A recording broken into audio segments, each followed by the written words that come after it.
만주는 이제 우리에게 잃어버린 땅입니다. 하지만 만주는 잃어버린 시간보다 더 긴 시간을 우리와 함께 했던 땅이기도 하죠. 이 만주 벌판 한가운데를 흐르는 강이 하나 있습니다. 바로 요동과 요서를 가르는 기준이 되는 요하입니다. 최근 들어 이 요하 일대에서 고대 유적들이 발견되면서 세계적으로 역사가들의 관심을 끌고 있습니다. 세계사를 새로 써야 할 만큼 이른 시기에 유적과 유물들이 나오고 있는 것인데요. 주목할 만한 것은 이곳에서 우리 민족의 흔적이 많이 발견되고 있다는 것입니다. 어쩌면 그간 수수께끼 같았던 우리 민족의 기원에 대한 단서를 이곳에서 찾을 수도 있지 않을까요? 우린 자동차로만 장장 4,000km를 달려서 만주 벌판 요하 대장정에 나섰습니다. 아주 오랜 옛날, 아직 국가도 국경도 없던 시기, 우리 민족은 어디에 어떤 모습으로 살고 있었을까?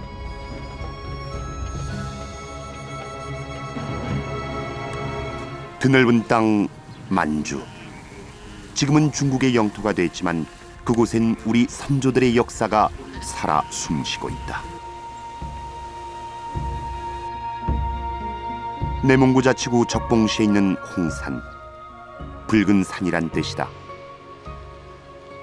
이 붉은 바위와 황토 속엔 수천 년 전 고대 문명의 비밀이 숨겨져 있다.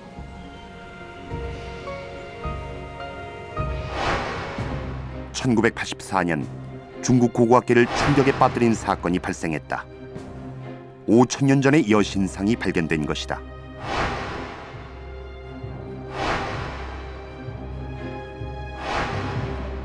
여신은 단호한 시선으로 후대 사람들을 바라보고 있었다. 전 세계로 타전된 이 발굴 소식은 새로운 문명의 탄생을 알리는 신호탄이었다. 因此这它在中国来说，它是古代文明的一个应该说是比较最早的，或者是比较先进的这么一块，而且时代也比较早。那么中国这个古代文明和世界上的其他的像印度啊，像这个两河流域埃及文明一样，它具有很早的历史。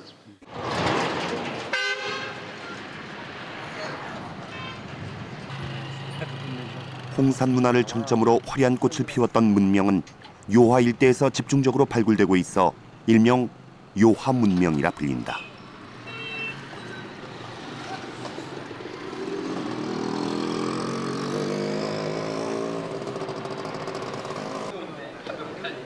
세계 4대 문명 중 탄생이 가장 늦었던 중국 문명은 이로써 단숨에 세계에서 가장 오래된 문명 발상지로 발돋움하고 있다.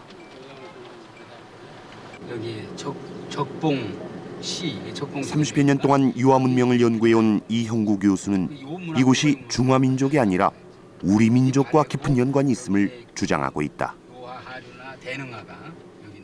3주일의 준비 작업을 거쳐 2주일 동안 이루어지는 이번 탐사는 유화 문명의 발굴 현장을 샅샅이 뒤지는 4,000km의 대장정이었다.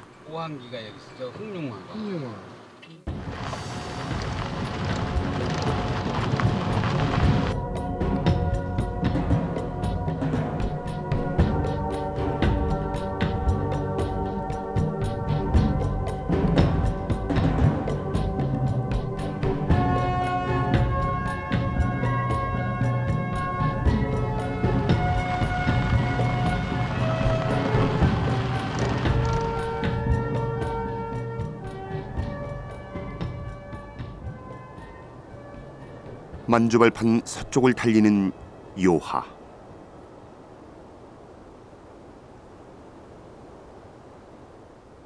지금은 수량이 많이 줄었지만 이 강은 요하 문명을 잉태한 문명의 젖줄이었다.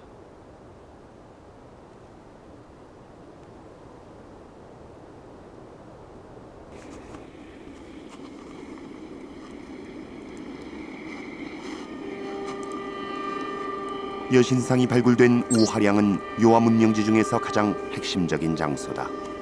신전을 비롯해 기원전 3,500년 시기의 홍산문화 유적이 집중된 곳이다.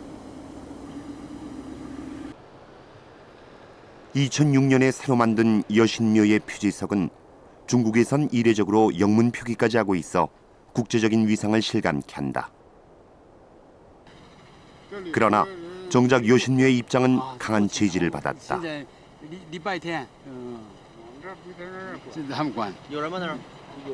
보건도가 있거든. 보호시설을 만드는 공사가 한창이었는데 일절 방문을 허용하지 않는다고 한다.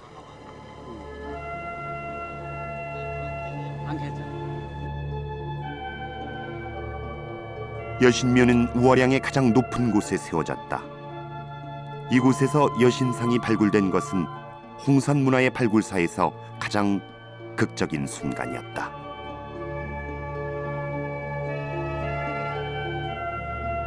예, 그건 당시 홍산인들의 얼굴 모습을 그대로 보여주는 엄청난 수확이었습니다. 동북아시아에서 가장 이른 시기, 지금으로부터 5,500년에 이런 여신을 모신 신전이 발견됐다는 건 대단히 큰 사건이면서 우리한테 중요한 의미를 가지고 있는 그런 곳입니다. 더욱 놀라운 것은 여신이 하나가 아니란 사실이다. 수십 개의 조각이 함께 발견됐는데 이는 67개의 몸통에 해당되는 것이었다. 조각은 사람 크기이거나 두세 배 큰 경우도 있었다.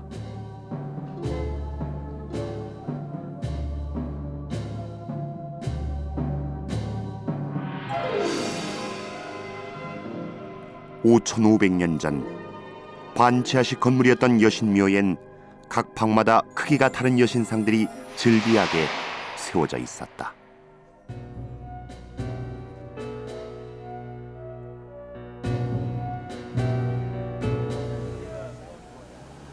통제를 받긴 다른 곳도 마찬가지였다.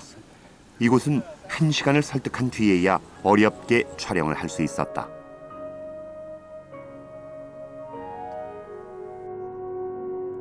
원형 및 사각형 모양의 거대한 돌무지. 이 수수께끼 같은 유적의 정체는 무엇일까? 한 20m 폭의 큰 적석총인데 한 변이 그 안에는 20m에 이르는 이 석광묘가 건축물은 석박으로 3단으로 이게 쌓올린 한기가 돌무지 무덤, 이 정도 적석총이다. 3단으로 지금 3단이 보입니다. 3단으로 쌓올린 위에 평면으로 3단 쌓올린 이런 방법인데 요게 1단입니다. 여기가 1단. 1단이고 이게 지금 2단. 그다음에 저 안에 석곽 부분에서 이렇게 3단으로 올라가죠. 이런 계단식 적석총은 중원에선 좀처럼 볼 수 없는 묘제다.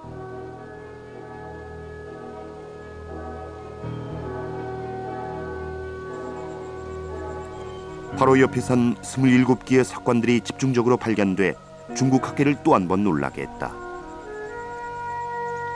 이런 석관묘를 쓰는 묘제가 한반도나 요동반도, 시베리아 이런 북방 벨트를 따라서 많이 분포되어 있는 신석기 시대, 청동기 시대의 대표적인 묘제입니다. 우리나라에서는 이런 묘제가 한경도로부터 제주도까지, 심지어 일본에서까지 이런 석관묘가 발견되고 있는데 여기에서 보는 이 석관묘는 시베리아보다 2000년 정도 앞선 시기에 만들어졌습니다. 그동안 적석총의 기원이 시베리아란 학설을 뒤집어 버릴 만한 엄청난 발견이었다.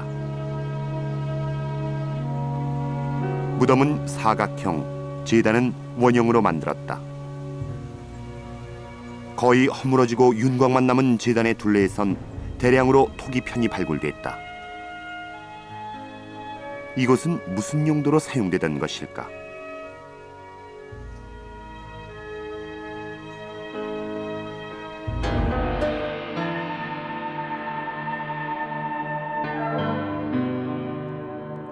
흙으로 다지고 돌을 쌓아올려 만든 3단의 원형 제단을 위아래가 모두 트인 토기가 둘러싸고 있었다.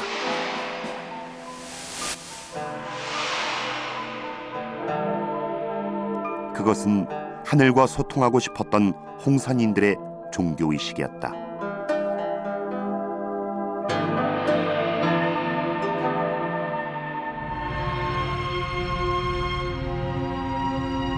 기원전 3500년 거대한 적석총과 신전, 제단을 만들어냈던 홍산 문화는 무엇을 의미하는 것일까? 그 우화량 지역은 홍산 문화 전체에서 가장 중심적인 성소로 얘기를 하고 있습니다. 그래서 여신묘와 천재 제단터와 거대 적석총을 갖추고 있는 삼위일체의 구조라는 것은 이미 우화량을 짓는 이 시기에는 최소한 초기 국가 단계나 초기 문명 단계에 진입했다는 걸 보여주는 굉장히 중요한 유적입니다. 황하 문명보다 1000년 이상 앞선 홍산 문화는 5000년 전 이미 초기 국가 단계로의 진입을 알리고 있다. 우하량은 어쩌면 홍산인들의 성지였을지도 모릅니다. 우하량 전역에서 주거지는 전혀 발견되지 않은 채로 무덤과 제단과 신전들만 발굴이 됐기 때문이죠. 대체로 학자들은 이처럼 거대한 규모의 성지가 건설되려면 강력한 권력자가 있었을 것이다 라고 말하고 있습니다. 홍산인들이 기원전 3500년에 이미 초기 국가 단계에 진입했다는 사실은 중국인들에게 많은 혼란을 줬습니다.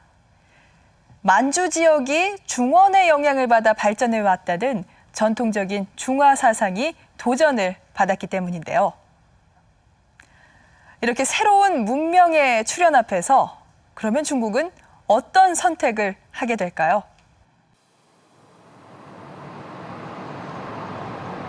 유화 문명의 출현은 중국을 당황하게 만들었다. 1980년대부터 황하 문명보다 더 오래되고 더 발달된 문화가 만리장성 이북 지역에서 발굴됐기 때문이다. 만리장성의 동쪽 끝 산해관. 이곳에서 시작하는 만리장성은 총 길이 2700km에 이르는 거대한 경계선이다.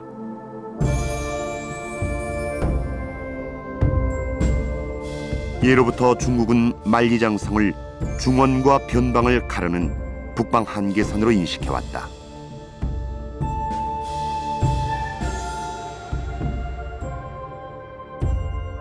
중국 사람들은 오래전부터 이곳에 만리장성을 쌓아놓고 만리장성 이남은 중화 문화의 중심이라고 생각하고 만리장성 이북을 오랑캐의 소굴이라고 생각하였습니다.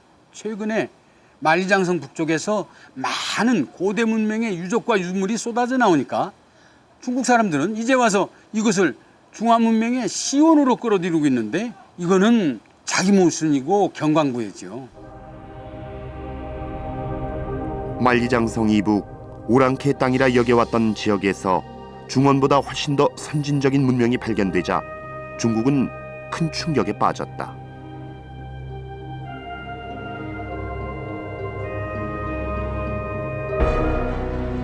중국은 발빠르게 움직였다.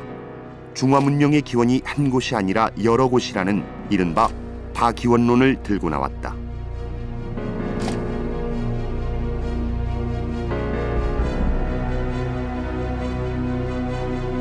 중국은 오랫동안 황하 문명을 중화 문명의 기원지로 보았지만 1970년대 들어서는 장강 문명, 그리고 최근엔 요하 문명을 시원지로 삼고 있다. 이렇게 되면 중화 문명사는 1000년이나 앞당겨진다.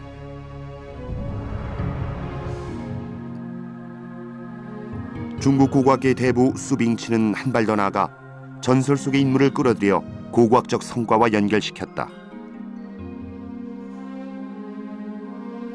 중국의 건국 신화에 나오는 전설의 제왕이 유화 문명의 꽃 홍산 문화를 주도했다는 것이다. 그 전설의 제왕이 바로 황제다. 황제는 중국의 신화적 인물이지만 이젠 역사적 인물로 완전히 탈바꿈해 있다. 북경 인근 황제의 성이라 불리는 곳에 중국인들의 시조를 모시는 사원이 있다.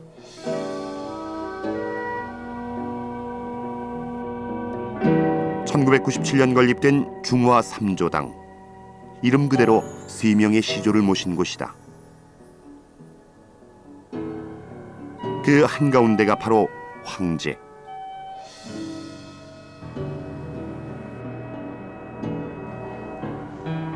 중국 사람들은 예로부터 황제와 염제를 자신들의 시조로 모셨는데 최근 여기에 슬며시 치우가 끼어들었다. 이것은 무엇을 뜻하는 것일까?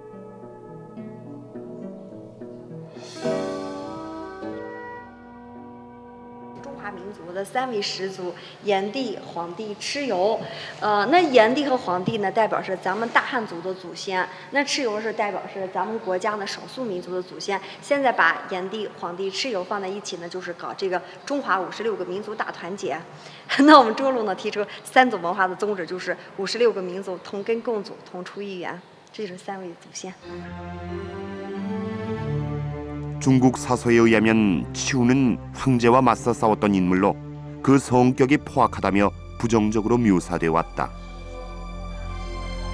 그런데 어느 틈엔가 자신들의 시조로 편입해 놓은 것이다. 3조당 내부의 벽화, 자신들의 조상과 치열한 싸움을 벌인 치우를 또 한 명의 조상이라고 한 까닭은 무엇일까?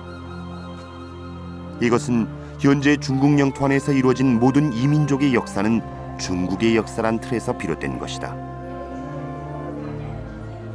예전에 황제의 영역은 만리장성을 넘어가 본 적이 없습니다. 근데 만리장성 너머에서 요하 문명 전체 지역을 신화 시절부터 여기가 바로 황제의 땅이었다는 논리를 만들어 가고 있습니다. 그걸 통해서 황제의 땅이었던 요하 지역에서 중국 문명이 최초로 꼽히기 시작했고, 그 다음에 이어서 황하와 장강에서 문명이 꼽히기 시작했다. 다기원론을 가는데 실질적인 기원지를 요하로 삼고 있는 게 현재 재편 작업의 가장 핵심적인 논리 중에 하나입니다.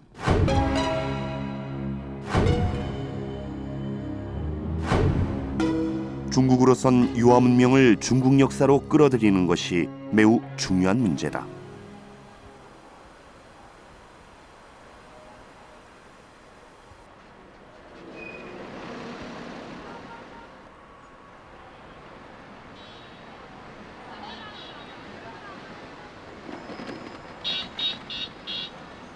심양의 윤영성 박물관은 언제나 사람들로 북새통을 이룬다.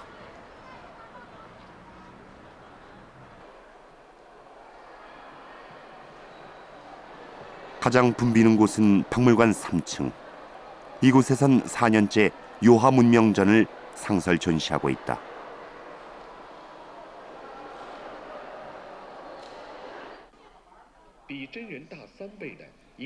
이 전시는 중국 문명의 시원을 요하 문명으로 정하고 이를 황제가 주도했다는 것을 주 내용으로 하고 있다. 전설과 고고학적 성과를 끼워 맞춰 황제를 홍산 문화의 대표로 등록함으로써 북방민족의 역사를 중국 역사에 넣어버리는 소위 동북공정의 핵심이다.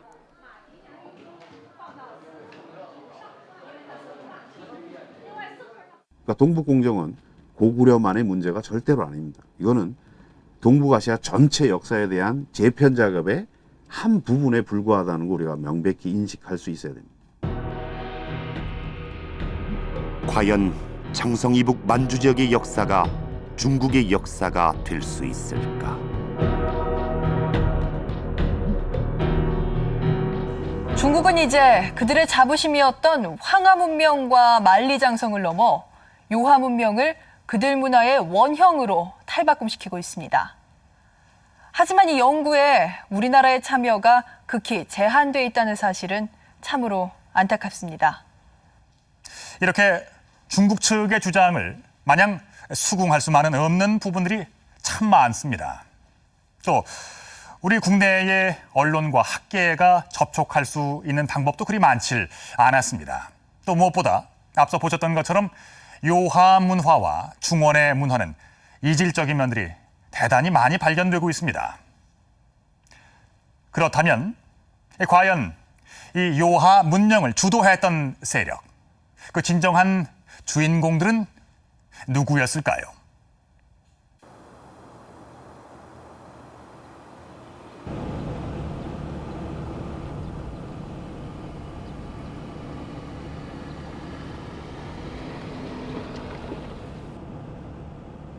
요하 문명의 서광은 홍산 문화보다 수천 년 더 거슬러 올라간다.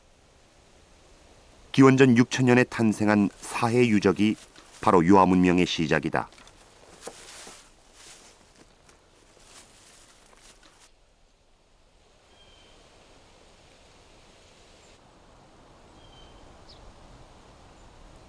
중화 제1촌이라 불리는 사해 유적은 중국 영토 내에서 가장 이른 시기의 신석기 유적으로 평가받고 있다.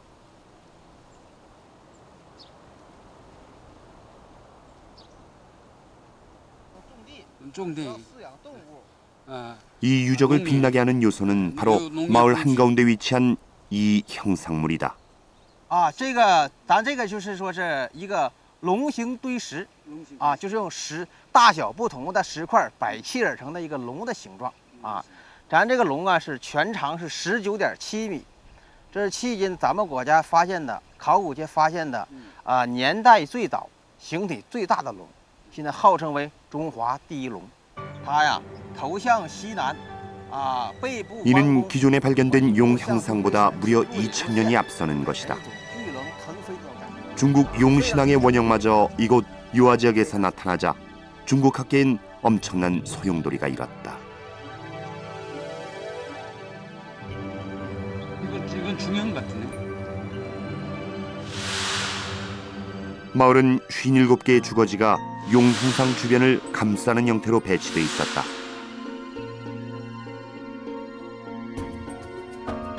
돌로 만든 각종 농기구가 출토돼 이미 농경 생활을 시작했음을 알 수 있는데 주목할 점은 빗살무늬 토기가 발견된다는 것이다. 중국인으로서는 여기가 중국의 가장 이른 취락이라고 생각하겠지만 그 취락에서 나온 토기들을 보면은 빗살무늬, 우리가 쓰고 있는 빗살무늬가 나오고 있단 말이죠.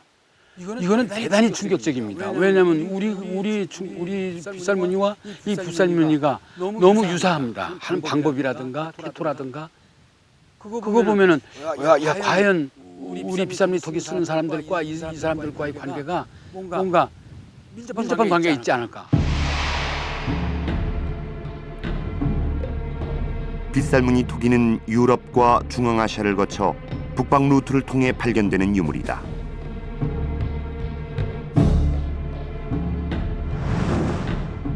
한반도와 유화 유역에선 대부분 발견되지만 황하 유역에선 보이지 않는다.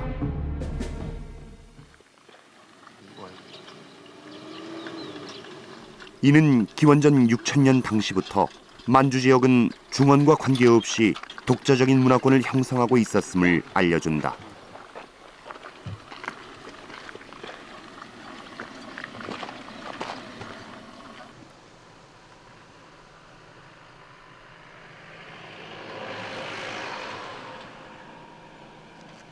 사해에서 100km 떨어진 내몽고 자치구의 흥융화 유적은 중국 최초의 마을 자리를 놓고 사해 유적과 다툼을 벌이는 곳이다.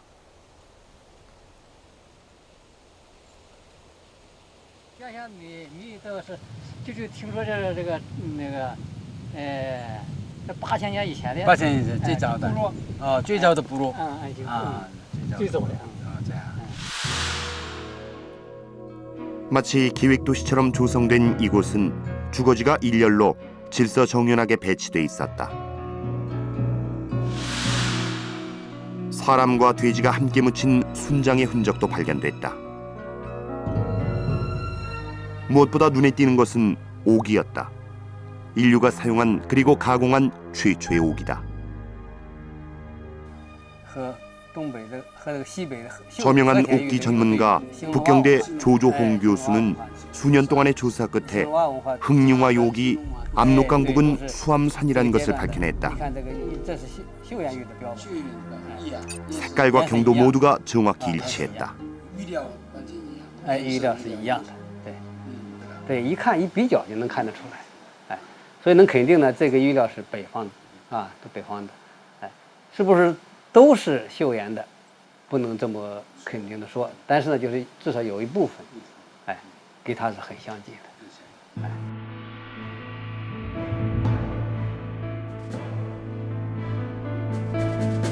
수암은 흥룡화에서 450km 거리다. 더 놀라운 것은 강원도 고성군 문암리에서 거의 똑같은 옥귀거리가 나왔다는 점이다. 이것은 당시 이 지역들이 같은 문화권이었음을 말해주는 것이다. 중국에서는 보통 이제 중국 문명의 시작을 황하 문명으로 보다가 이 요하에서 황하 문명보다 더 빠른 시기의 문명이 나오니까 이걸 이제 중국 문명으로 자꾸 관련을 시키려고 하죠. 근데 사실 여기서 나온 문명을 보면은 우리 문명의 시원으로 볼 수 있는 그런 부분들이 많이 나옵니다. 그 중에 하나가 이제 바로 안각화라고. 국립중앙박물관의 최광식 관장은 두 차례에 걸친 유화 문명 지역 탑사를 통해 우리나라에서만 발견되는 한국형 암각화를 요하 일대에서 다수 찾아냈다. 근데 여기가 아무래도 저기 더 많죠. 몽골에 많죠.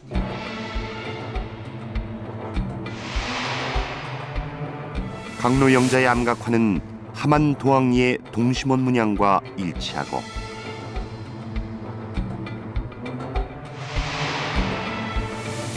상기방 영자 암각화는 포항 칠포리의 검파형과 비슷하며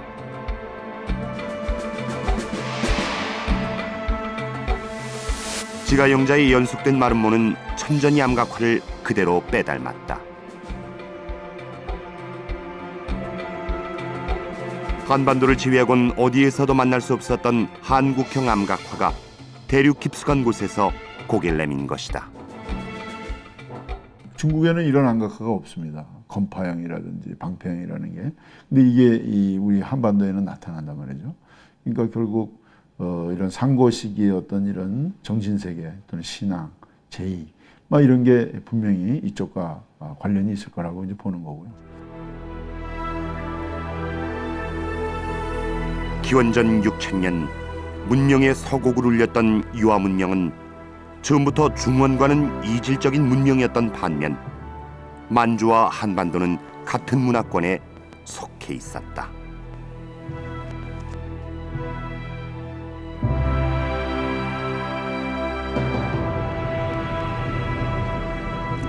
이른바 요하 문명이란 요하가 둘러싸고 있는 지역에서 발생한 신석기에서 청동기 시대를 거치는 고대 문명을 말합니다. 이 기간은 수천 년에 걸쳐 있기 때문에 시대에 따라 조금 다른 양상을 보이는데요. 기원전 6000년 이전의 것으로 보이는 소하설을 시작으로 사해와 흥룡화에서 요하 문명의 새벽이 열리기 시작합니다. 기원전 4500년 무렵에는 요하 문명의 꽃이라 불리는 홍산 문화가 시작되고 또 기원전 3000년 이후에는 하가전 문화로 계승되는 거대한 문명의 흐름이 이어지게 되는데요. 이것이 바로 요하 문명입니다. 우린 이번 탐사를 통해서 기원전 6000년 당시부터 만주 지역은 중원과는 다른 독자적인 문화권을 형성하고 있었고 한반도와는 대단히 연관성이 깊은 유대를 갖고 있었다는 사실을 알 수가 있었습니다. 하지만 사해나 흥룡화는 서국에 불과합니다. 수천 년간 가려져 있었던 역사의 베일이 벗겨질 때마다 역사적 상식들은 흔들리기 시작합니다.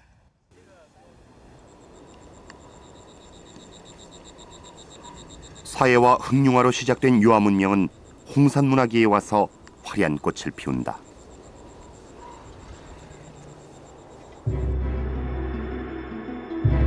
우화량 적석총에서 발굴된 유골, 머리 옆에 낯선 물건이 놓여져 있었다.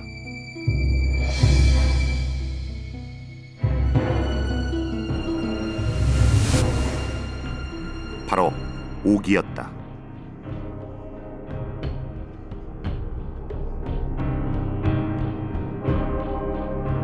옥은 형태와 용도에 따라 유골에 배치됐으며 사해 흥룡화 시기에 비해 보다 세련되고 다양해졌다.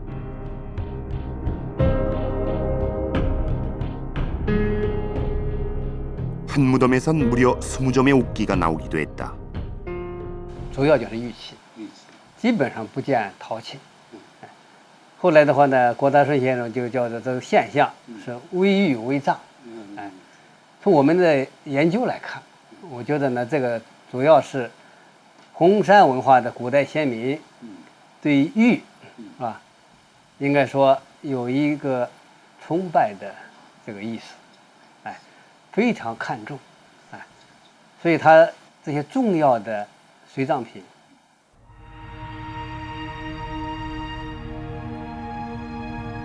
홍산인들은 왜 옥을 숭배했을까?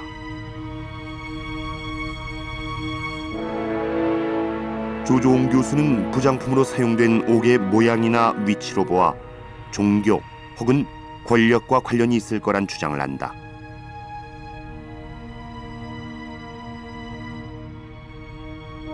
홍산인들에게 옥은 영원 불멸의 상징, 하늘과 소통하는 상징이란 것이다.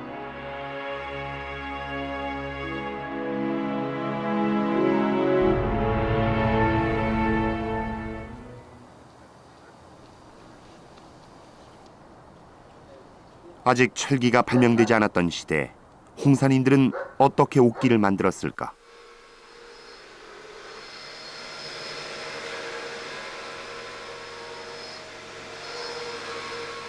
지금은 현대화된 기계로 가공을 하지만 옥을 가공하기 위해서는 여전히 많은 시간이 소요된다고 한다.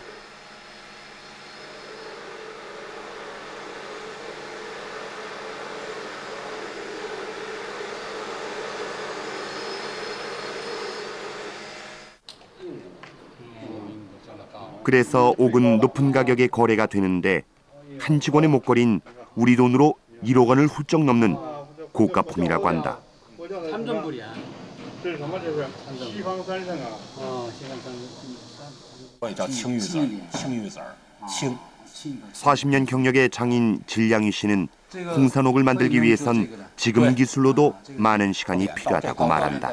哎，然后它的直径，所谓咱说直径，然后就是大概其的就得最起码来讲呢，按我们统称来讲呢是3道工序。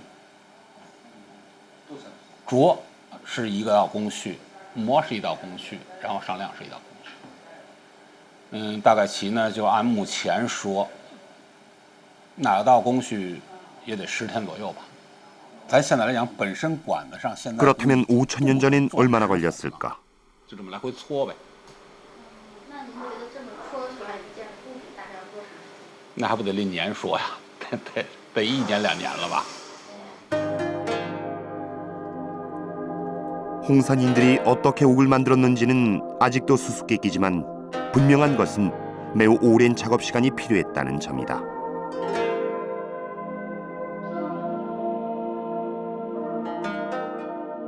굉장히 중요한 의기라는 것이죠. 일반인들이 뭐 석기처럼 이렇게 상용할 수 있고 항상 생활에서 사용하는 게 아니라 의기라는 것이죠. 근데 그 의기들이 굉장히 많이 발굴된다는 것은 결국 그 문명 단계에서는 옥기를 만드는 전문 장인 집단이 기능적으로 분화되어 있다는 겁니다. 세련된 옥기를 대량으로 생산하는 전문 장인, 또 그중 최고급품을 소유하며 신께 제사 지내는 권력자의 존재. 홍산 문화 시기엔 권력과 신분이 이미 분화돼 있었음을 알 수 있다.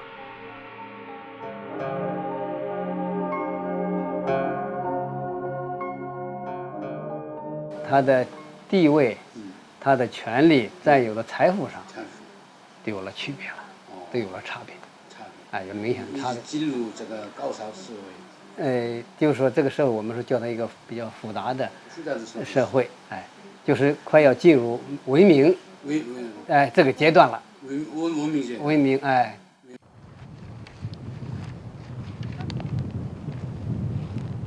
문명 단계에 진입한 홍산 문화는 후에 어떤 변화를 겪게 될까? 현지인들도 잘 가지 않는 곳, 적봉시 성자산에 홍산인들의 후예가 남긴 흔적이 있다.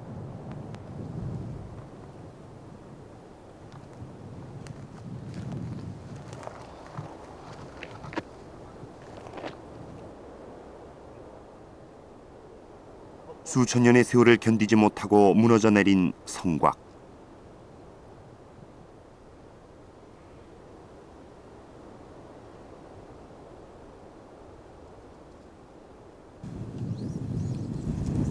기원전 2000년경 세워진 것으로 추정되는 이 성은 홍산 문화를 계승한 하가점 하층 문화의 일부로 확인된 건물터만 232개에 이른다.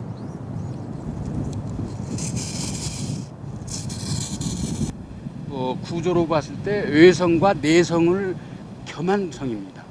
외성은 적을 방어하는 성이고 내성은 아마 이 신성시하는 무슨 신전이나 제사하는 곳으로서 이렇게.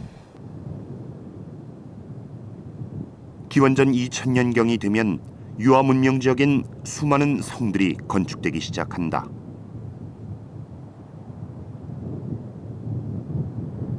요서 지역에서는 이미 70개 이상이 넘는 성들이 발견됐습니다.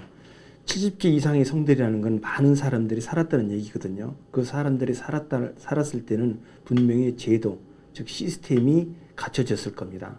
그 시스템이 갖춰진 그 사회를 이제 국가라고 그러는데 그 국가가 과연 어느 나라냐? 그게 중요한 문제가 되는 거죠. 그런데 중국이나 한국이나 사설을 검토를 해봤을 때 그 지역은 고조선밖에 없습니다. 기원전 2000년경 요서 지역을 터전으로 국가란 체계를 갖출 수 있는 세력은 고조선밖엔 없다는 것이다.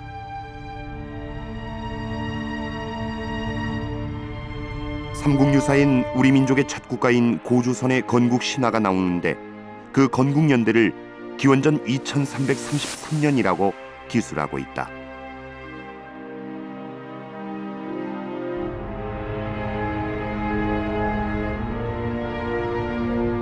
신화에 따르면 환웅이 웅녀를 만나 단군을 낳고 그 단군이 나라를 개국했다고 돼 있다. 이 신화를 적극적으로 해석해보면 고조선 개국 세력이 곰 토템 신앙을 가지고 있었음을 알 수 있다.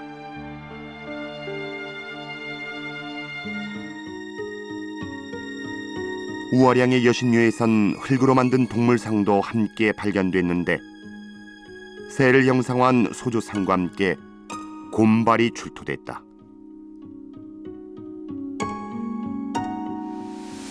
남쪽 방에선 곰 턱뼈가 발견되기도 했다.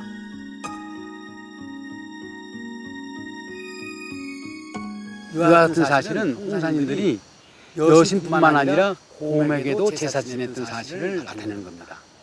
바로 이것은 홍산인들이 곰을 숭배했다는 사실을 나타내는 결정적인 단서입니다. 이 묘에 안치된 인골은 다리를 교차하고 있어 하늘과 교류하는 제사장이었을 것으로 추정된다. 그 가슴에 놓여있는 옥은 곰을 형상화한 것이다.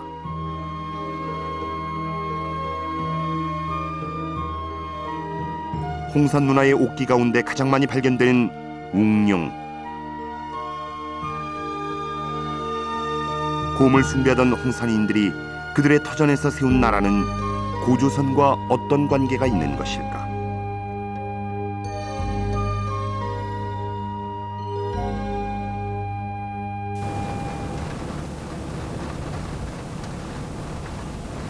현재 유화 지역 일대엔 개발이 지연되고 있어 비만 오면 침수되기 일쑤다.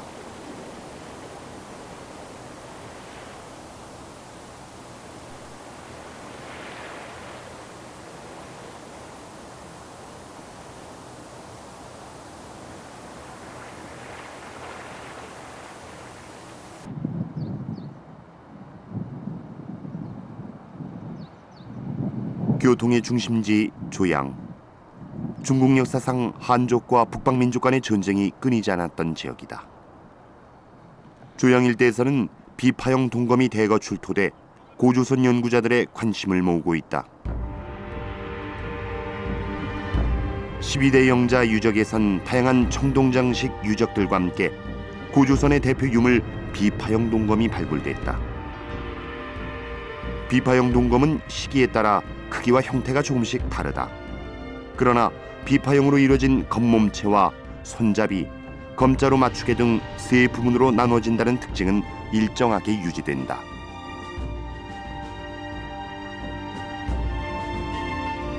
검 손잡이 부분을 조립식으로 구성한 것이다. 기원전 10세기 무렵 동아시아에서의 종족과 문화를 구별짓는 기준이 바로 청동검이었던 것이다. 고조선 지역에서는 비파형동검이라고는 검이 발전을 하게 되고 고조선의 그 이웃 지역에는 주나라 같은 경우는 직인검이 나타나게 됩니다. 근데 이 비파형동검은 계속해서 한반도까지 그 고조선 전체에서 강하게 나타나는 시종일관 끝까지 나타나는 그런 형태고 그 주나라 지역에서 나오는 직인검이죠. 직인검은 또 시종일관 그 지역에서 계속 나타나는 겁니다. 그렇게 된다고 그러면은 그 고조선 지역에 나타나는 비파형동검은 그 지역적인 즉 고조선의 특색을 끝까지 보유한 가장 특색 있는 청동기가 될 거라고 봅니다.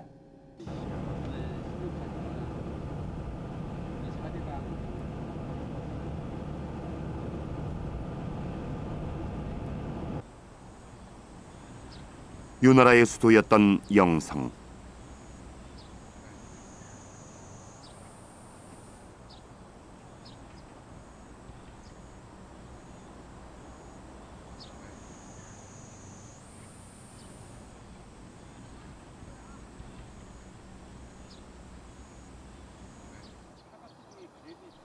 이곳에 위치한 초원 청동기 박물관은 이 일대에서 출토되는 청동기 유물을 전문적으로 수집, 전시하고 있다.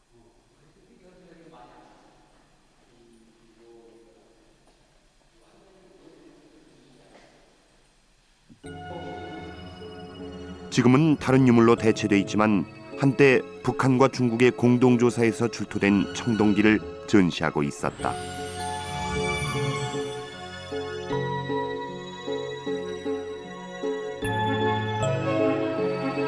(1963년부터) 3년 동안 고조선의 발원지를 찾아서란 주제로 이 일대에서 합동 발굴 조사를 벌인 것이다.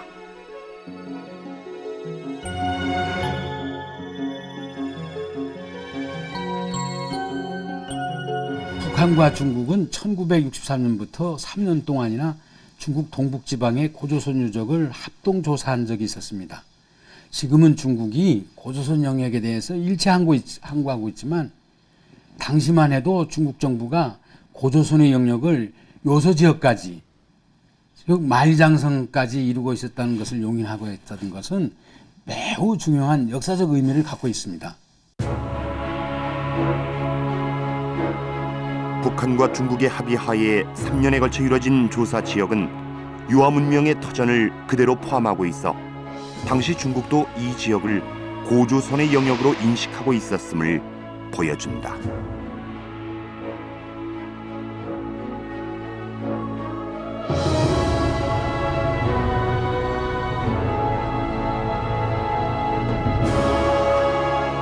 우리 민족의 선사 문명은 시베리아에서 전래된 것으로 그간 알려져 왔습니다. 하지만 요하 지역의 문명들이 발견되면서 시베리아보다 훨씬 더 빠르고 발전된 문명이 요하 서쪽에 존재했었다는 사실은 부정하기가 어렵게 됐습니다. 물론 우리 민족의 기원을 요하 한 지역에만 둘 수는 없겠죠. 하지만 최소한 요하 문명을 주도했던 세력이 오늘날 우리 민족을 구성하는 한 원류가 됐다는 것은 매우 일리 있는 지적으로 들립니다.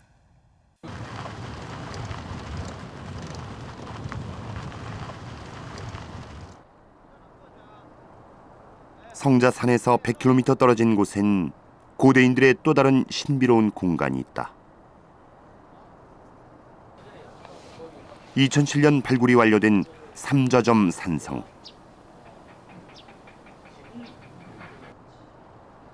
성벽이 비교적 온전한 상태로 남아있다. 내부엔 돌을 둥글게 쌓아올린 건물터가 수십 군데 있다. 没有门，他就是当时这个人的看来呢，就是这个圆坛祭天，方坛祭地，也有这个地面上这个高出地面，也有呢，这个往下挖的，就是在往这个往可以说这个就是有祭天，有祭地，有祭太阳神，有祭月亮神，祭人神，哎。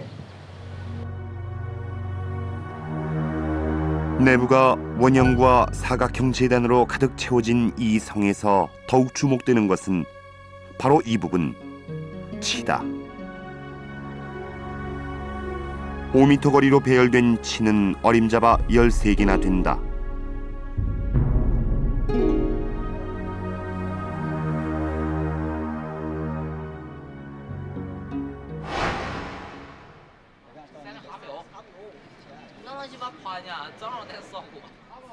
치는 고구려 성의 전형적인 특징으로 집안시의 고구려 성에서 그 모습을 확인할 수 있다.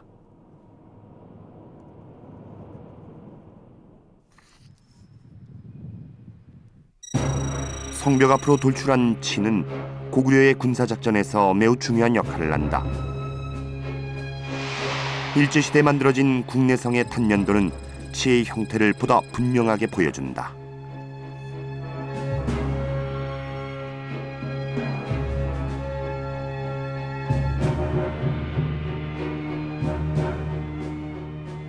그 삼자점 유적에 보면 치 같은 게 이제 나왔어요. 근데 그게 바로 청동기 시대 하가점 하층문화 단계거든요. 그러니까 이미 그 시기에 고구려 치와 같은 그런 시설이 있었다고 이제 볼 수밖에 없게 되는 거죠. 그러면은 결국 그 치라는 것은 고구려 성의 아주 특징인데 그게 이미 이 시기부터 나타나는 것은 고구려 성과도 이 지역 삼자점의 이런 성 축조 시설 구조와 일정한 관련이 있다고 할 수 있겠죠. 고구려와 같은 축성 방식을 사용했던 사람들은 우리 민족과는 어떤 관계가 있을까?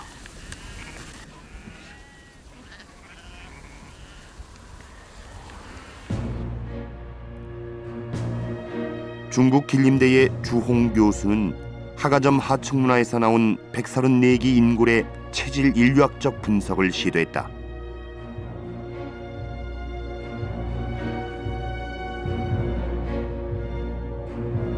연구 결과 크게 2개 종족으로 나눠졌는데 유화 문명 일대의 고동북형이 3분의 2 이상 차지하는 것으로 나타났다. 중국 사람보다는 한국 사람이 더 훨씬 친연성이 높은 것으로 나타났습니다.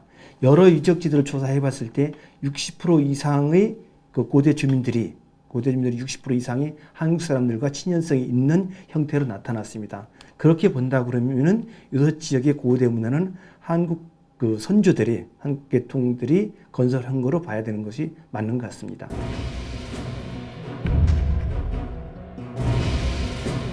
하가점 하층문화 시기 거대한 성을 세우고 대륙을 호령하던 국가는 고조선일 가능성이 매우 높은 것이다.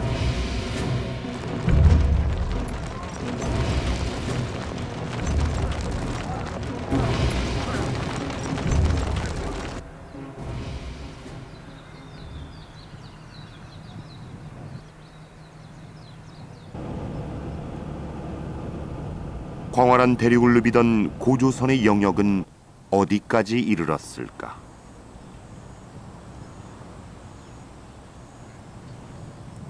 만리장성 바로 앞에 있는 건창현의 동대장자 마을에서 작은 실마리를 찾을 수 있었다.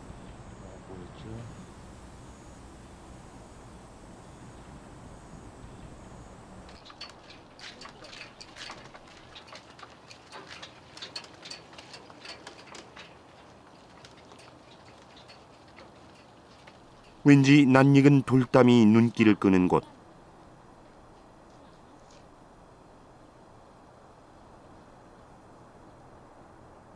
이곳에서 특이한 비파형 동검이 출토됐다. 它那位置就在一进庄那块不有，完它是最高级的是剑柄前边都是那个黄金的两侧，你看普通木那个剑吧都比较短，就是1尺半左右长。主要是青铜剑是吧？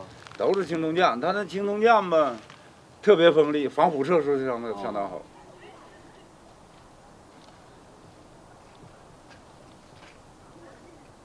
30여 개의 묘가 한꺼번에 발견된 이곳에선 연나라의 청동기가 대거 출토됐다.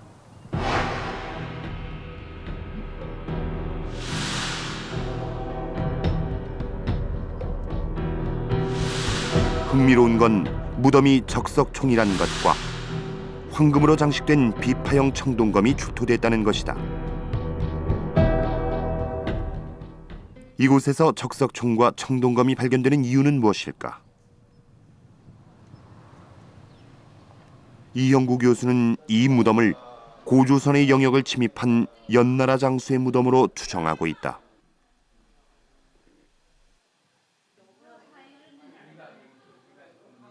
연나라 장수가 고조선 땅을 쳐들어와서 이곳에 정착하면서 고조선 문화를 받아들인 것 같습니다.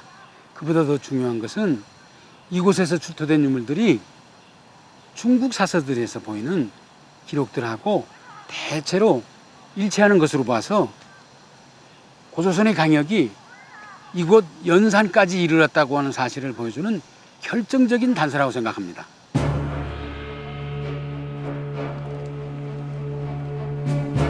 춘추시대 연나라 장수 진계가 5만 병력으로 조선 땅 이천리를 진격했다는 기록이 있다.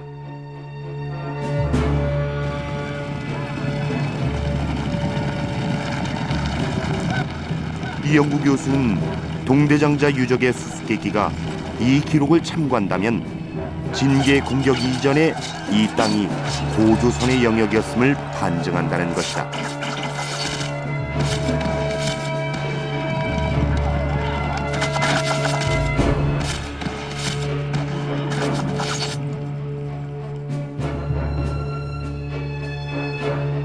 그렇다면 고조선의 강역은 이곳 만리장성 바로 앞 연산 산맥까지 이르게 된다.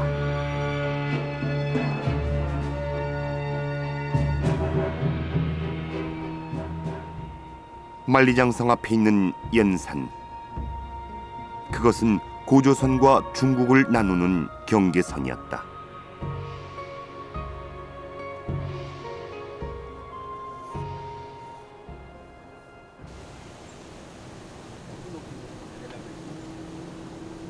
이번 탐사의 마지막 일정은 동방의 피라미드라 불리는 거대 적석총. 여기가 이렇게 아직 지표 조사만 이루어져 피라미드. 흙에 덮여 있지만 여기는 넓은 데는 산 전체가 제사터. 하나의 거대한 적석총이다.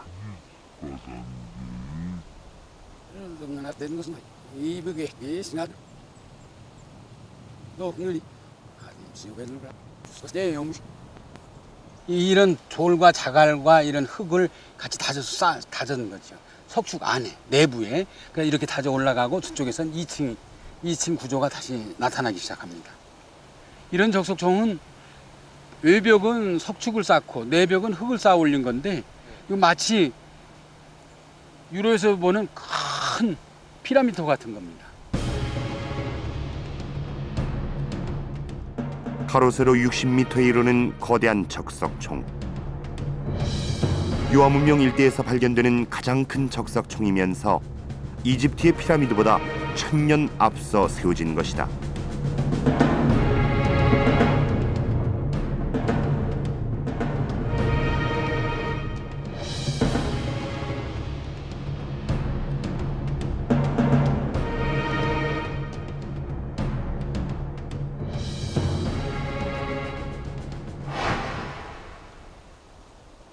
이 적석총은 장군총과 거의 흡사한 모습을 하고 있으며 집안시 일대는 이런 형태의 적석총이 수천 기가 분포돼 있다.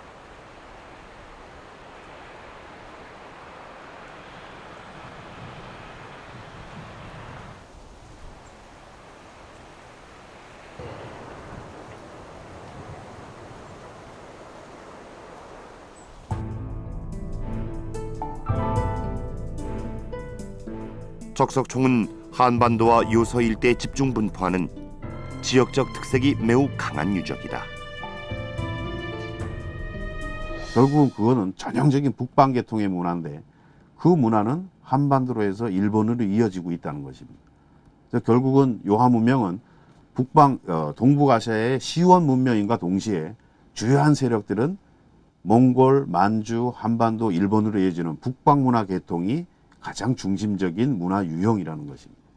중국은 요하 일대의 고대 문명을 요하 문명이라고 부르면서 그들의 시원지라고 주장하고 있습니다.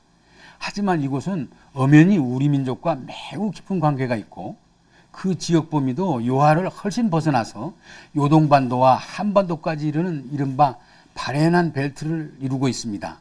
그래서 저는 이곳을 요하 문명이라고 한정돼서 부르는 것보다는 바레난 문명이라고 부르는 것이 보다 합리적인 표현이라고 생각합니다.